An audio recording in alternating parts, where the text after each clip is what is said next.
ये flow sensor को बाहर निकालिए। फ्लो सेंसर निकालने के बाद पीसीबी कवर का ये स्क्रू खोलें और पीसीबी कवर को निकाल लें। फ्लो सेंसर का इलेक्ट्रिकल कनेक्शन निकाल दें।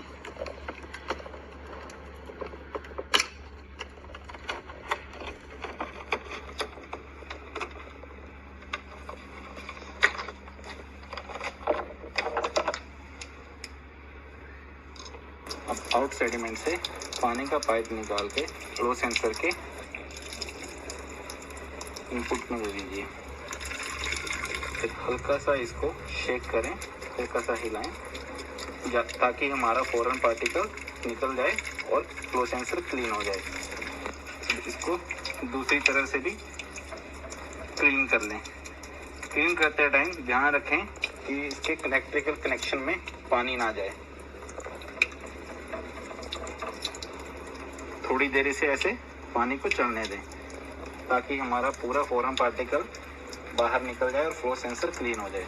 क्लीन करने के बाद फ्लो सेंसर को दोबारा असेंबल करें और मशीन का बैक कवर लगाने के बाद मशीन को चला के देखें।